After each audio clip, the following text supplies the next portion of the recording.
Hi, welcome to AFTV. Hi, welcome to AFTV News Daily with me, Cecil G and James B. You okay? Very good. How are you? I'm very good. This new show is sponsored by Ultimate Fan. This is a new game. It's like the combination between what's it called? Fantasy football and Ultimate Team on FIFA. So we get cards, get like little playing cards. You get a selection of players. I think it's 10 per pack.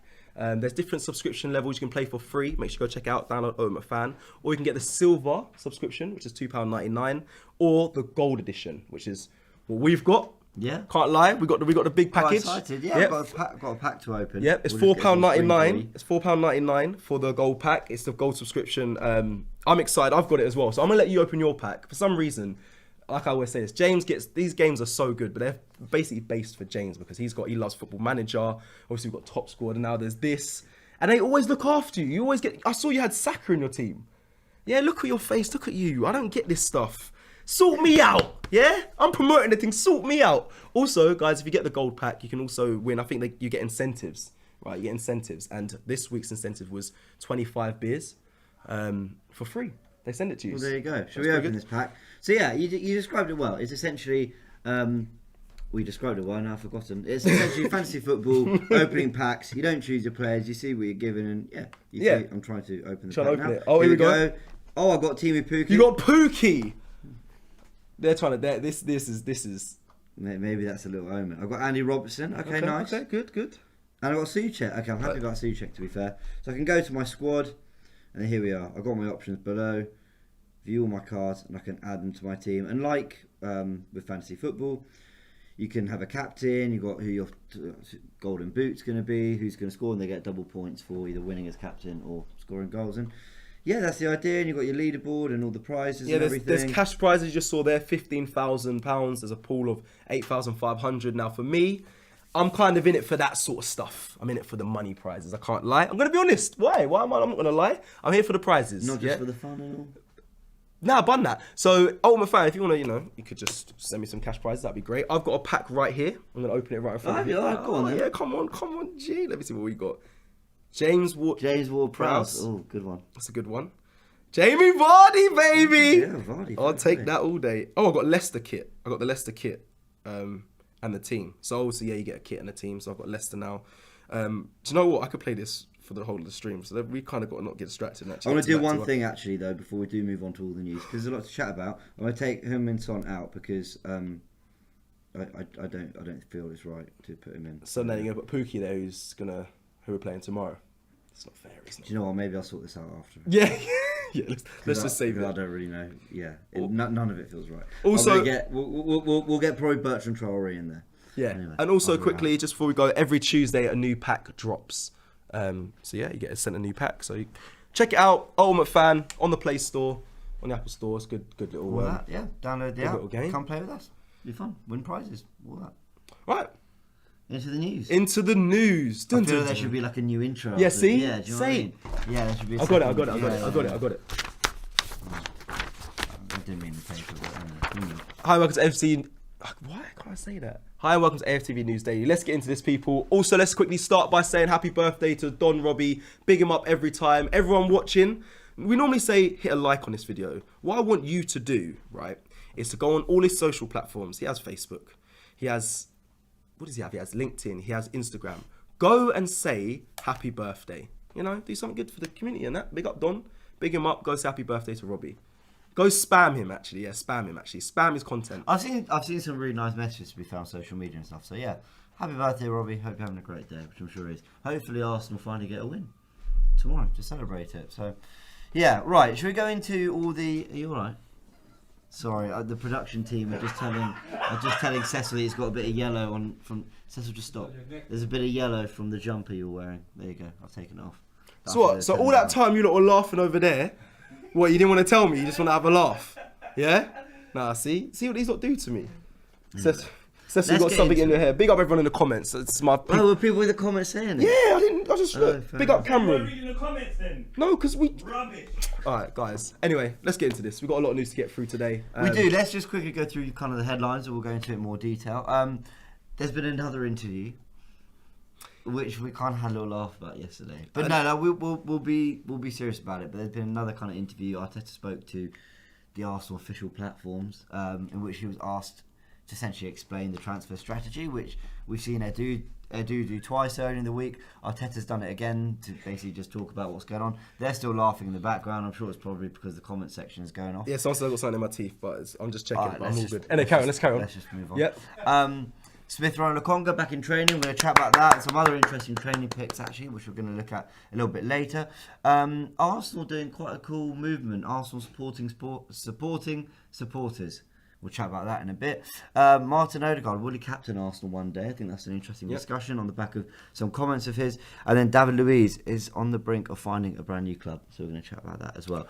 So we're going to start with the Arteta and I think it's the 79th of the week interview or something. 79th? Something like that. So the 79th interview has been conducted. It will come out last night at a random time. I believe I saw it come up on YouTube at like 7 p.m. And I actually, they might have, to be fair. I don't think I saw Arsenal promoting it on social media. It's almost like they maybe snuck that onto YouTube. But I don't know. Maybe they did. I didn't see it. So another interview. We're going to talk about it quickly in the sense that there's been a lot of interviews, meetings, discussions. It feels like they plan these more than the actual training sessions.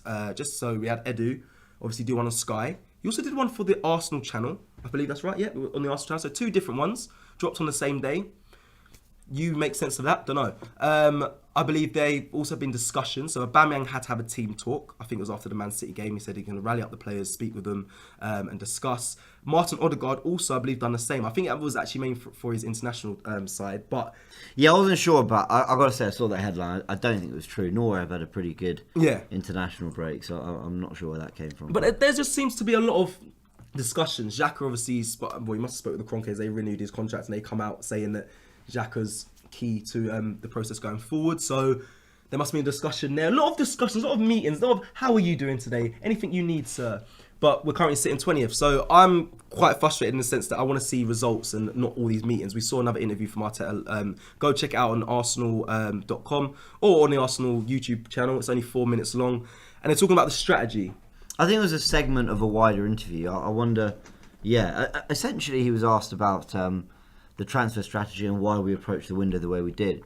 Now, there were some interesting things. I've got the bullet points here. As you said, if you want to watch the full thing, go check it out on Arsenal's YouTube channel. But I think what was interesting about it was, I know you're saying it in a very sarcastic way, but Edu doing 2 interviews that as I think some fans said, they appreciated the communication, but the execution was perhaps not what we wanted. To then do 2 interviews and then a third with Arteta, it felt overkill. It made me kind of question the real intentions behind why the club were doing. Like, were they just trying to kind of cover their back a little bit, try and get ahead of it before the Norwich game? Yeah, I don't know. Anyway, wait, before you go into it, do you know what frustrates me, James, is that no one ever saw any of this coming. I don't hear any fans saying we need to hear from Edu. Yes, it was good that he did come out, but I didn't hear from that. When Arteta dropped his... The fans do say we need to hear from the club. The club, and obviously the Kroenkes at times. Edu, you can say that, but 2 different ones, don't think it was necessary. They always, Arsenal say, you said, we heard, we gave what you did. Basically, I'm talking about the all or nothing. Oh, God, Remember they said, they said that, we wanted, and we heard you, and we've delivered. The all or nothing documentary is coming. No one that I know in the fan base wanted an all or nothing documentary. And now we're 3 games in. I'm sure no one still wants this documentary to happen, but it's going to happen. So sometimes I just think, there's a lot of badly managed PR moves. Yeah. And if they're not PR moves, maybe they're not PR moves. I don't know. But there's a lot of things that I think are coming across as, as you said, we've heard you, we're speaking to you guys. It's like, you're not quite getting it. Like, I appreciate you trying. I don't know. Anyway, listen, I don't want to moan too much. Let's go into what Arteta actually said, because I think the Edu topic's been done, more than enough this week by all of us, and other great Arsenal YouTubers as well have covered it. But this is what he said. It's just a couple of bullet points I've picked out. He said that not playing in Europe meant we needed substantial change. What I thought was interesting about that was that almost him saying, like, Arsenal not getting into Europe was such a statement to all of us in terms of how much work needed to go into, the club behind the scenes, on the pitch, the squad, everything. I wonder whether that was him saying, you know, it was such a moment that we realised like how much work we got to do. And he said that they needed to have a big summer on the back of that. He says we need to be financially stable. Listen, we know that. I don't know if you need to mention that because we know that we do have an incredibly rich owner who doesn't put money into the club, but we know the club needs to be financially stable. We understand that. But he said that we need to be financially stable, but at the same time compete at the highest level. He said that we need to recruit in a lot of positions. Yeah, he emphasised that. And that we had to, right. Yeah, he did. And he said, he put a lot of emphasis on that. He really, the way he said it, there was like a, you know, we have to do a lot of recruitment. And they says that they had to be specific with the qualities that they wanted in the team. So I think you can say that's quite evident in the signings we've made. I think I can understand why they were signed, seeing what Arteta's trying to do with the team and why those players might fit in. So, okay. And then he said, I thought this was a really good quote, actually. He said that, and I'm paraphrasing slightly, that they're trying to build a medium to long-term project that needs immediate results. And I kind of thought, yeah, like that is exactly what you're trying to do. That was kind of my favourite bit from the whole interview, was he's basically saying, we're trying to build something that's sustainable, is going to succeed for a long time. But it also needs to deliver now. And what was interesting, and I've seen a few tweets, I'm sorry, I wish I could credit them, you know, you fly through the timeline and stuff, but some accounts have been making some really good points about the young players we've signed being young, having potential, being able to develop, but also having a really good amount of experience already. Yeah. So you talk about Lokonga, obviously, he's made his debut for Belgium. I think he'd been in the squad before that once as well, but he's captained Anderlecht, so he's played in the first division of Belgian football as well. You've got Tavares, who's got, I think, upwards of 30 games in Portuguese football. Ramsdale, who I think I saw a stat that he's ahead of Donnarumma, and I think he's made more appearances than any goalkeeper under the age of 23, like into the first team football around Europe.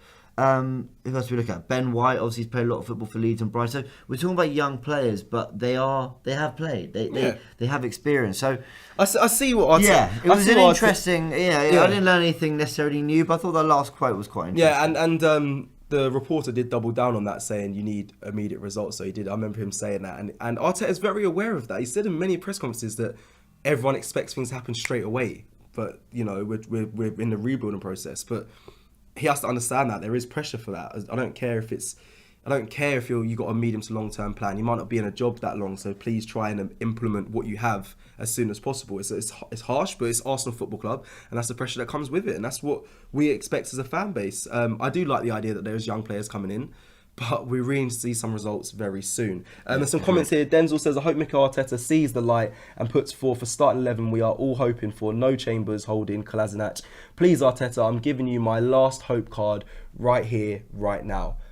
That is spot on as well. I think, it is. And I think there's a lot of fans that, whether you're Arteta in or out or whatever, I think there's a lot of people who know this is kind of like, this is the last chance now.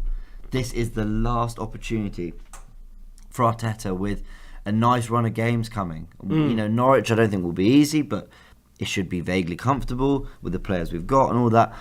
You know, this is a really good opportunity for him. And a lot of people are like, come on, just forget whether you're in, out, whoever, you know, whatever you believe in, project, long-term process, all that stuff.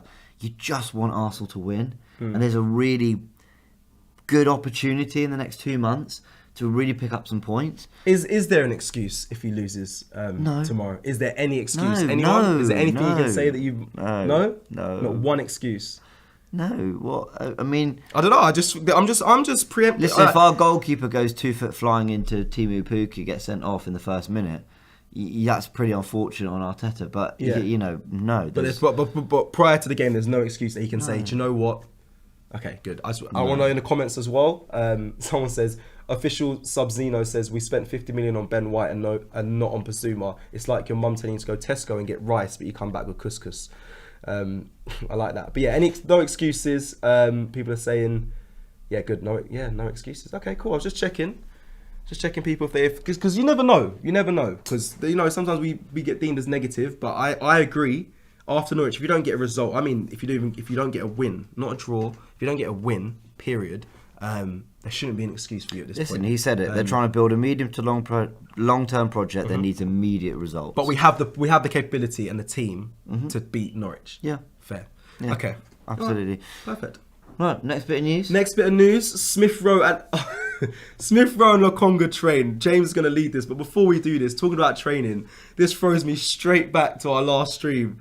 Pepe. That, honestly, it's living rent through my head right now. That image of Pepe in training. Sometimes you have to have a laugh. And I just wanted people to remind you of what we're talking about. We brought up on the last stream. Pepe is just chilling. And the comment of the day, I wish I could credit the guy. The comment of the day said, "Paint me like you're painting one of your French girls." That won it. That won it. So that is... We don't know if we'll see Pepe this Saturday. He might feature. He wasn't in my starting 11. Was he in your starting 11? He wasn't in my starting 11. Okay. No. Okay. But I like Pepe. Listen, I think he'll have a big part to play this season. Perfect. And just quickly moving on. It's very relaxing. Moving on from that photo, we have another photo that actually emerged today from today's training session. The back line I want to see. The back four you want to see. Yep. If we could get that on the screen right now, I would love to just show everyone. This came out today. It's actually been circling, this image. I've seen it on many Arsenal pages. As you can see there, the boys, Tomiyasu, Gabriel, Ben White and Kieran Tierney. I mean, it's all wearing a black bib. All wearing a black bib on Friday. Yeah. That's key, okay? On Friday. That means when they do shape, they prepare for the game, they sort out their plans, how they're going to play, their style of play. Friday is shape day. Every day before the game, you have a light session doing shape. And they're all in bibs. So I assume that is our back line. I could be wrong. But for me, I'm going about 80% sure that should be our back line. Honestly, I hope so. I mean... Seems obvious. It feels kind of... It feels a very modern back four. They're four very kind of athletic defenders. You're not talking about players there who lack pace. You've got a balance between kind of good on the ball, good in the air. And it's fresh and it's different. Like, I thought Gabriel had a good first season in England. Kieran Tierney, I think, started this season not great, but in fairness, the team hasn't. And Tierney's been like one of the stars of the last 2 years, despite everything. We know the potential Ben White's got, and Tomiyasu, hopefully, from everything we've heard about the kind of last couple of seasons he's had in Italy, sounds like he could be the real deal. I mean, let's hope he is. And if you get that right, and then Ramsdale comes in and becomes the goalkeeper wanting to be, you've got the foundations.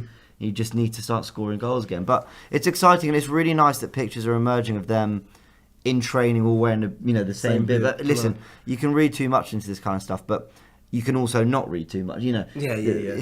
You're not chucking them in, all in the same bib for a laugh. We're not giving out false information. It's just our opinion on what we see and what we hope for. You know what I mean? I think you're right there, James. I think Brian also says here, he says, 3 lads very tall. I think it's what Tomiyasu, Ben White and Gabriel, very tall players. Kieran Tierney's a bit shorter, but that's another thing I didn't even consider. I didn't realise Tomiyasu was so tall. He's 6'2". Woo, my height. Yeah. Big up Tomiyasu. He's 6'2". Yeah, man. Oh, fair enough. Put me at centre back. No, don't do that. I don't play centre back. No, but it is exciting, and I said I think it was on the Forever Arsenal podcast. Go check it out on AFTV VIP. I said that I think Arteta might surprise us all and come into this Norwich game and just decide he's going to do it his way and actually start maybe Ramsdale, Tomiyasu, and all these players that we thought, is he going to bed them in? He might just come out and go, no, they're playing. That's it, because I'm on borrowed time as it is, and I need to get it right, and I'm going to do it my way.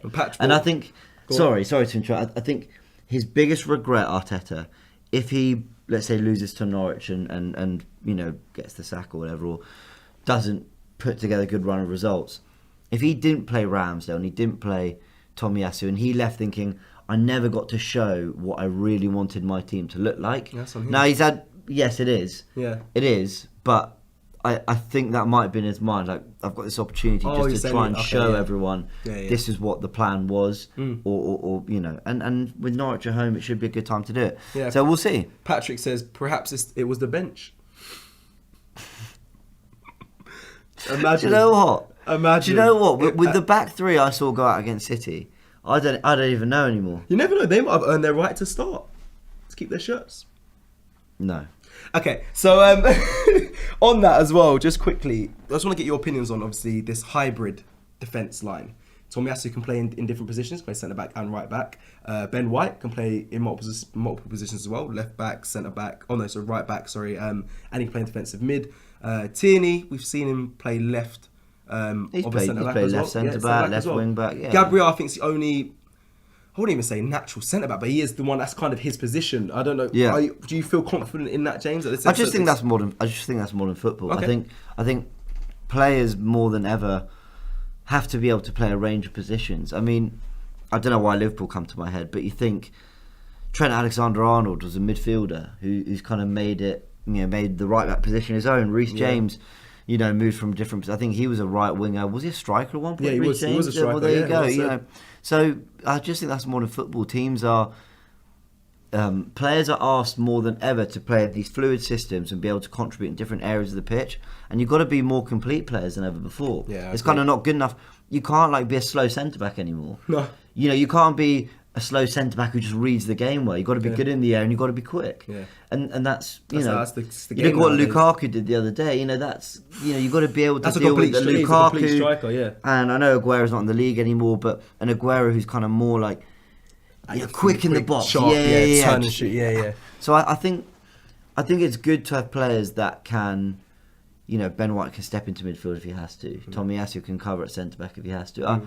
I like that. It feels like Arsenal have options, and I mentioned this on my video about Tomiyasu that Robbie said at the Etihad, watching his performance, we might need another centre back, and actually we got one. He's probably going to play right back most of the time, but it leaves us an option where, if Rob Holding's not in good form and Ben White's not available, Tomiyasu can fill in at centre-back and maybe Maitland-Niles comes in. And that would still feel fresh.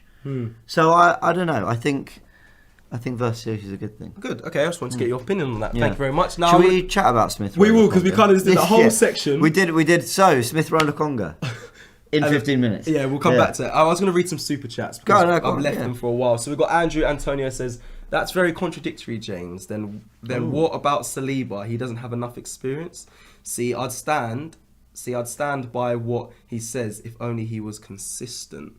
This is a while. This is towards the start of the stream. So read that one more time. That's very contradictory, James. Then what about Saliba? He doesn't have enough experience. I'd stand by what he says if he only was consistent. Now, what do we speak about? No, I see what you're saying. Saliba had a lot of experience.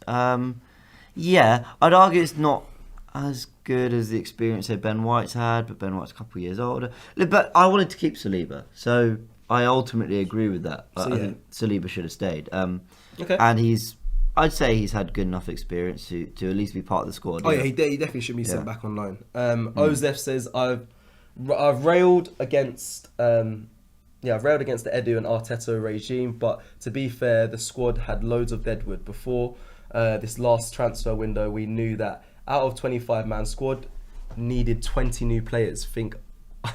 I think things will improve slowly.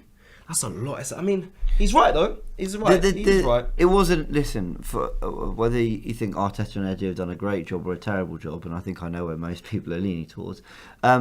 It was a massive job for whoever was going to be. It was a massive job to rebuild this squad and give us kind of a base again. And I understand the issues with the manager, but the squad wasn't in a great place either. So yeah, they've had a lot of work to do. Have they done great work? I'm not sure. I think the jury's out. We're yet to see on a lot of it.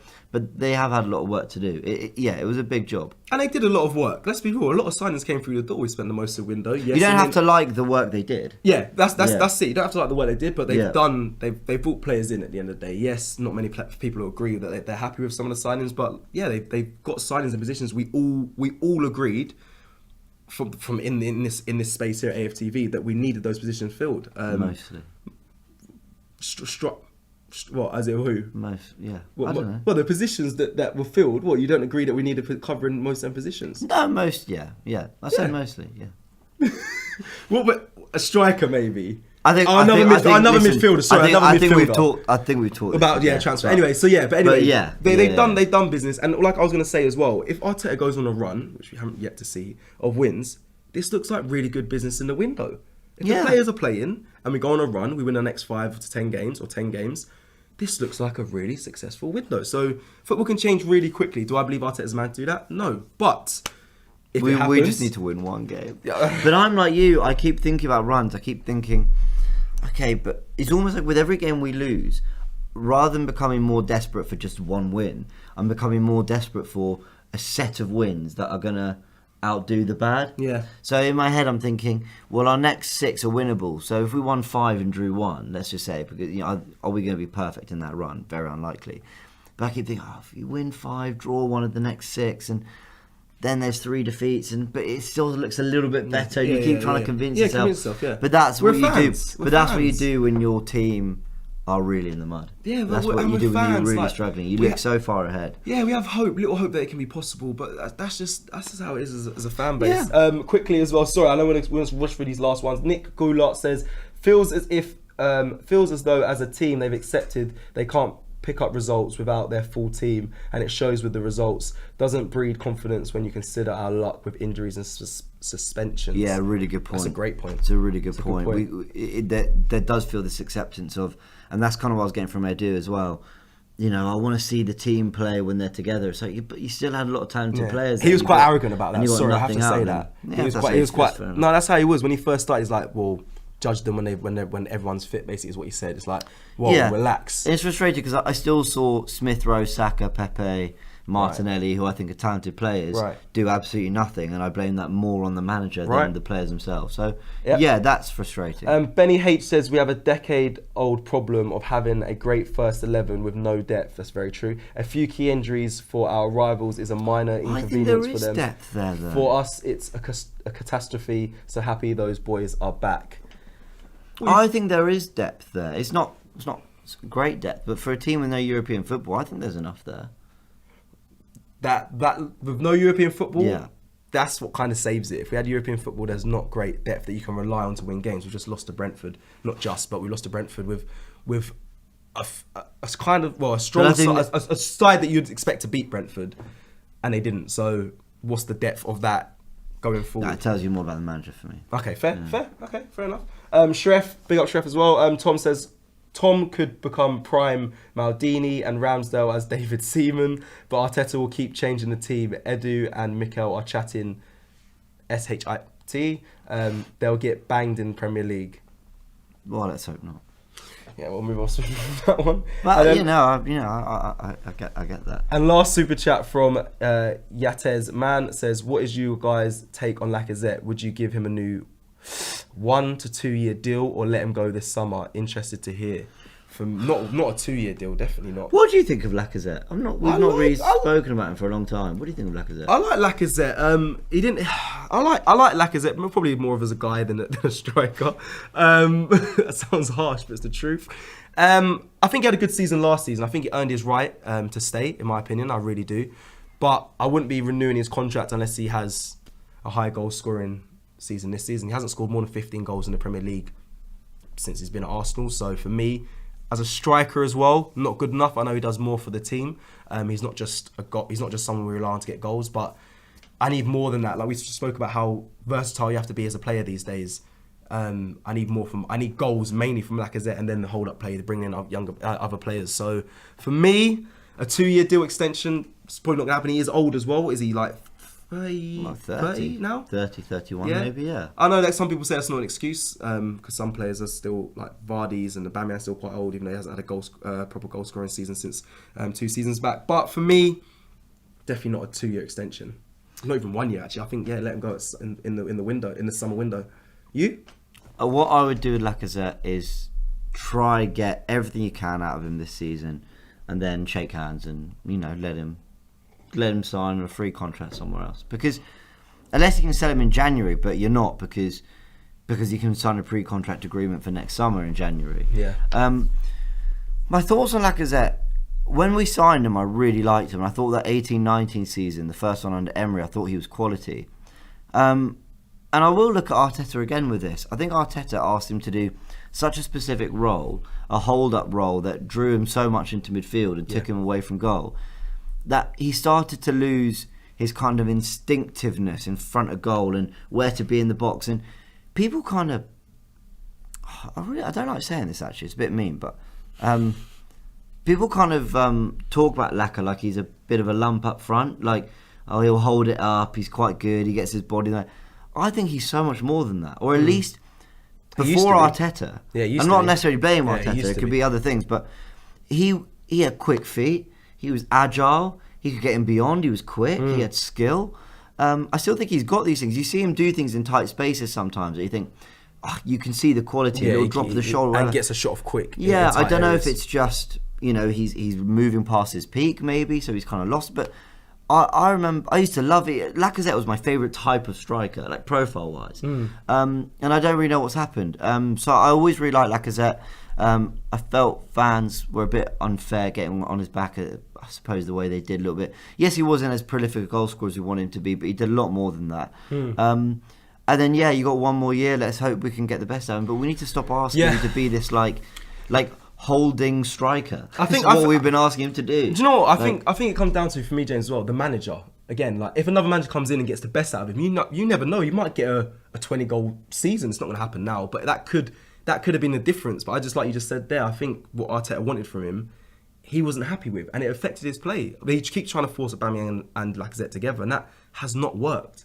So I guess Aubameyang suffered because he played on the left to accommodate for Lacazette. So it's all been a little bit of a mess. But they've given us some good moments, but ultimately not quite enough. But in terms of a new contract, I wouldn't. I'd just say, listen, give us everything now and off you go. There's a lot of super chats. Thank you, everyone. Honestly, thank you so much for sending them through. I'm gonna move on to the next bit of news because we'll let them stack up a bit more, only because we'll be here all day doing super chats and comments. But we are very thankful for it. Because I want you guys to get the news as well. That's why you're not here. So let's talk about the Smith-Rowe. Let's fly through some news.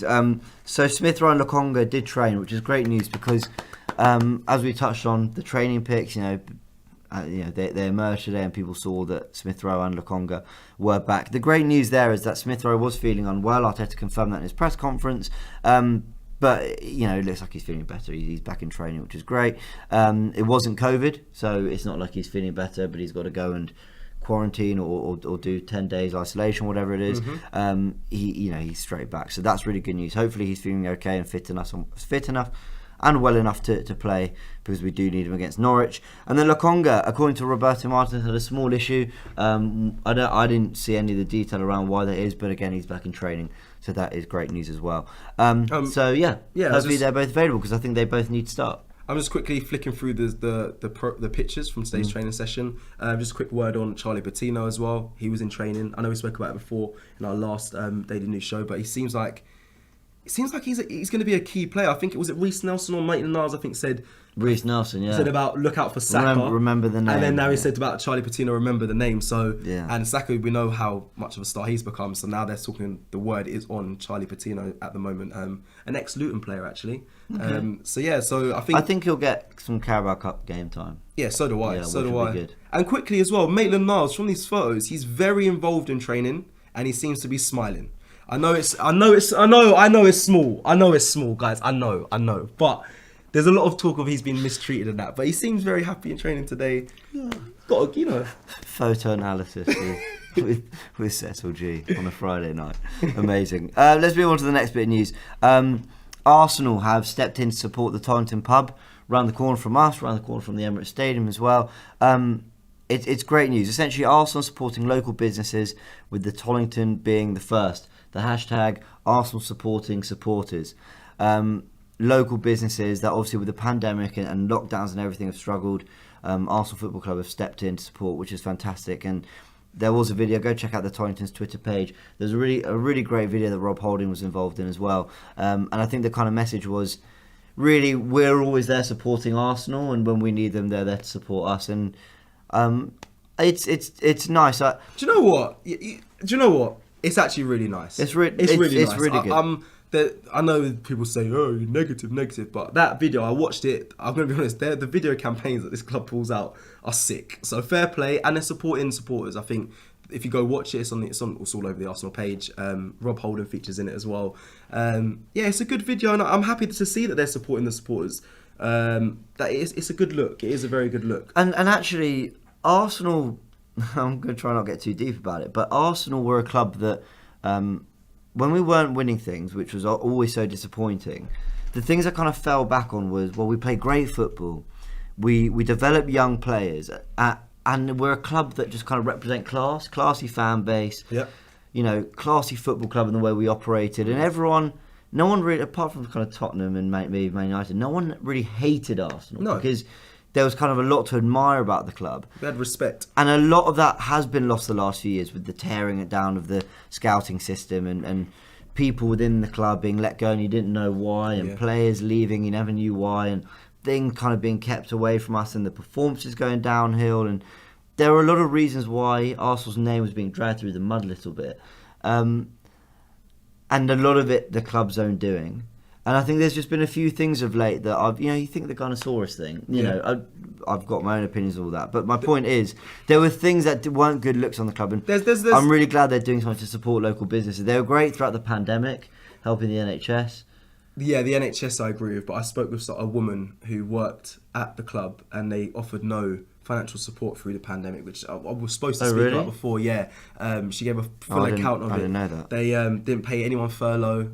She was quite high up. She's worked there for 8 years. There's people that have worked there a lot longer than her, and they suffered some stuff. So you're right. There was times where the class from Arsenal kind of slowly started fading, but this new campaign supporting the supporters, I hope we see more of it, not just at Tollington. Tollington is a very well-known pub just down the road, round the corner from here. But I hope they do that with more other local small businesses, because a lot of businesses have suffered through the pandemic and through the time. So I hope to see more of that. Yeah, great. Like, honestly, my favourite story of the day. So I'm glad. And, I agree. Big love for the Tollington, and I agree. Yeah, go there, get your pre-match, drink or whatever, and you might go support. You might see us there. Must be Rob Holding, apparently. I like the video because there's a pint and someone picks it up and he's got his glass of water and he's like, "I've got a match." And it's fair enough. Yeah. All right, quickly, I'm just gonna read some super chats because I can see people saying, read them out. Yo actually says class left with Wenger, and I think that's interesting. Agree. I agree with that. He brought a lot of class to this club and is always spoke about in high regard, apart from obviously holding on too long. So Oscar says in a super chat, Oscar Laybourne says Odegaard saying we're planning to win the Champions League in a few years, either great mentality or another Willian situation. And we're gonna get into that. That's the next bit of news. Thank you for that, Oscar, for that super chat. Sharef back again with a super chat says AFC, so Arsenal Football Club is rebuilding, will take time, is BS. 1 year with a Cat A coach and we'll be back on our feet. This narrative of it will take time is fed to us by Arsenal Football Club's media. But okay, we'll talk. Sorry, I was going to say we'll talk about that as well. Andrew Antonio again with the super chat says the point is that they should have resolved some of these issues. It's like everyone knows we lose El Neni and Partey in January. That's very true. Obviously, in the AFCON, obviously we lose African Cup of Nations. We lose a few players. The club should be prepared for this. And he's right. You got to think we are relying on this 11 to be the game changer for our season, the strongest 11. There's no excuses. I started with this for tomorrow. We can't just keep relying on that. But we're fans. We hope that the strongest 11 will get the job done and get us back up the league. That's just how it is. But you're right in what you're saying there, Andrew. We have to realise players they do come out throughout the season. They have cup competitions to go into. They have their international games to play. So. You're right. You'd think the club would be prepared for that. We seem to have not even been prepared for the start of the season. But that's just how it is. Cool. Let's move on to Martin Odegaard. Clarton. Big up Clarton. Did Martin Odegaard. Love him. Did an interview with James Green for Sky. And there were some nice quotes. I'll start with this one. He basically, I think, posed the idea of captaining Arsenal one day. And it's interesting because he's Norway's captain. At a very young age, where they've got some pretty big figures. I know Haaland's young, but only 2 years younger than... What's Haaland? 2 years younger than Odegaard? Is Haaland... Norwegian? No, not Norwegian. Yeah. 19, I was going to say. But he's... I think he's probably 20 now. I think he's 20. Yeah. So they've got other players. Who's the Brentford centre back? Asia. I think Asia is Norwegian. Anyway, okay. So the point I'm trying to make is there's. At 22 to be captaining Norway, pretty impressive. And asked about captaining Arsenal, he said it would be a great honour if the opportunity came, but right now I'm focusing on the present and improving the performances of the club. It's nice to know that someone's focusing on the present at the club. He was then asked about kind of the standards set for the club, and he said we want to get back to European football and then hopefully with time win trophies and win the Champions League and win the league within a couple of years. He was asked who has set that bar, and he said the bar's just set by everyone. That's the general standard.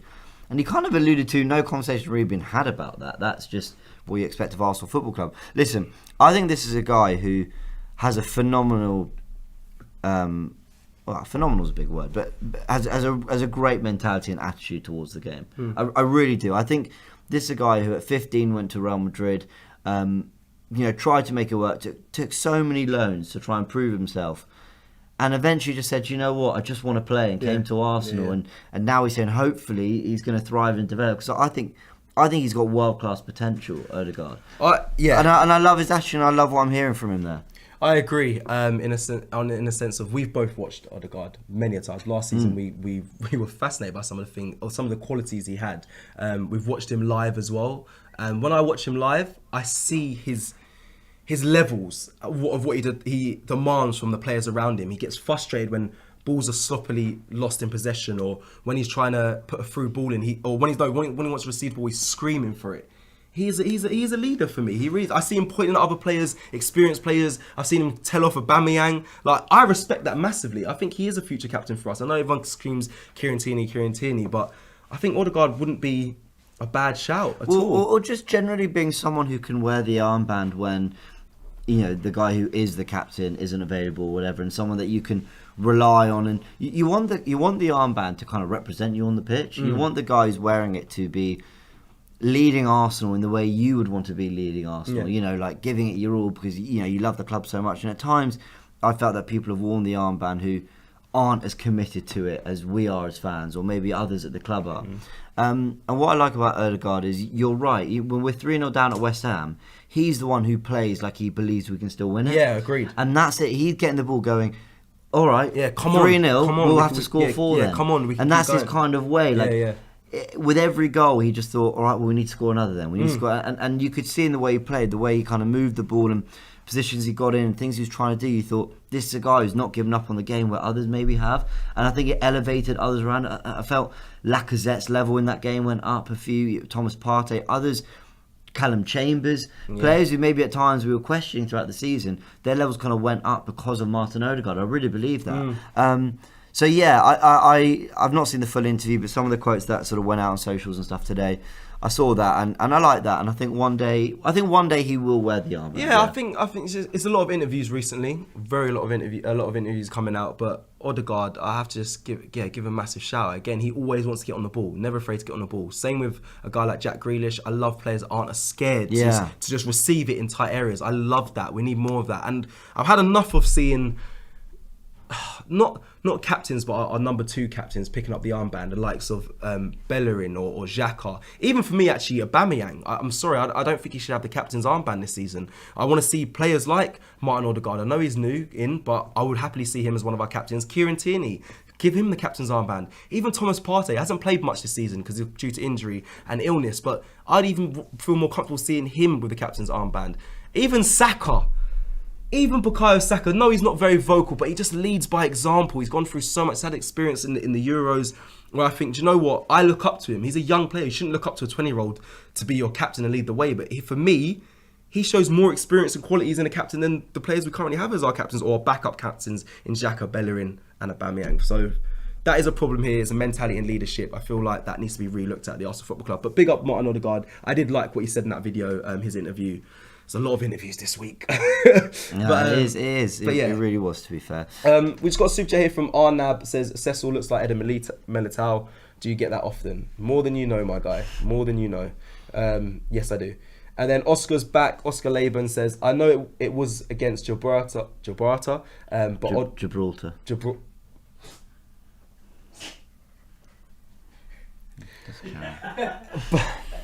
But Odegaard played so well for Norway. 12 key passes. These are prime Ozil numbers. He will be phenomenal. Gibraltar. Get over it. I haven't got time today. Get over it. Okay, we'll look past that. Okay, get over it. So yeah, he's right in what he says there. His numbers were crazy against them, and it is that team. So yeah, it is that team. So we can't get too excited. But yeah, big up Odegaard. Well done. Let's go to the last. Let's not. Here we go. Do you know what? Here we go. Let's go to the last story because I can't. It's Friday. I don't have the time and energy. Yeah, it's honestly. Friday. Everyone in the background's lost their heads. What are the comment section saying? Travis says Eric is from Gibraltar. Thanks, mate. Listen, I'm not good with names. How do you do this, Cecil? I'm not good with names. He goes, I'm not good at names. Oh my god. All right, okay. Let's I'm go. hot. Can't lie. It's hot in here. Okay, I'm just gonna power through. David Luiz is off to Flamengo. Hey. Woo! Who's played at Flamengo? Pablo Mari. Pablo Mari. Yes. Yeah. Yeah, that's okay. Apparently, it's a verbal agreement at the moment, according to Fabrizio Romano. And why does anyone care? He left the club. I don't know. He was here the last 2 years, and he left Arsenal. I think David Luiz had a good season. Yeah, listen, big up. I think people are funny, you know. When we had David Luiz, and I was saying he's probably our best centre back, and he's playing. Mind. And do you remember we were on these streams and people were going at us, and we were saying he's our best centre, or at least up there with Gabriel. They lost their minds. And people say you must be crazy. Look at the mistakes, blah blah blah. And then the minute Ben White had one bad game against Brentford, I saw everyone going, and we let David Luiz go. We need experience. I'm thinking, listen, we've had some shockers in terms of signing players that were done at other clubs. You think of Mikel Silvestre, you think of Willian, you think of Petr Cech. But, and I can still hear people laughing in the background, but in fairness, I don't think David Luiz was a failure. Arsenal finished 8th twice with him, I understand. I don't think that was on him. No. The one thing that weirdly was improving during his time was the back four. And he playing out from the back. Yeah, we played better out of the back when he was there. Yeah. And you know, he had some nice moments, he scored some goals, and the FA Cup moments were big as well. So, yeah, I think, I don't know. It's funny how people like to rewrite history. Like, I think we rarely do the whole I told you so thing, but we said it with our chest. We said, no, I think David Luiz is better than people give him credit for. Yeah, I agree. And now people are kind of starting to admit that, you know. Yeah, I remember saying he should re-sign, give him an extra extension. Robbie was on that as well. And people were like, Robbie, what? you, I think a few were saying, you know, we'd give him a year extension. Yeah, people can believe it. like, but what? listen, no, I'm happy. I think Ben White's an upgrade. I'm happy we signed Ben White. But anyway, that was a bit of a tangent. I just wanted to get there, but Flamengo, Brazilian team, right? Yeah, so I've got it here. He played for Vitória, a Brazilian side, before joining Benfica, and then obviously he's played for Benfica, Chelsea, PSG, back to Chelsea, and then to Arsenal. So and Willian's gone back to Brazil as well, yeah? Yeah, Corinthians.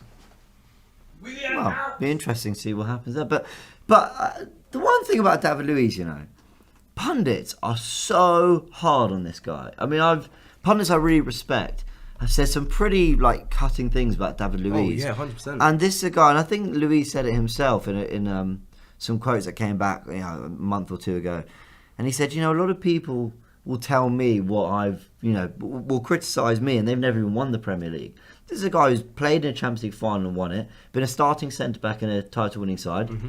Yes, not once for Arsenal, I know. But he's gone and done this. He went to PSG and by all accounts did pretty well there. Yeah, his accolades. Benfica did well. Starting centre-back for Brazil for many years alongside Thiago Silva. Listen, he's not a joke centre-back. A lot of people... He had some truly calamitous and hilarious moments. Facts. As a player. Facts. Because you did see the concentration would go and you'd think, oh my God, he's done a David Luiz. And he had his moments. But with certain other players where we say, does the good outweigh the bad? I felt with Luiz more often than not.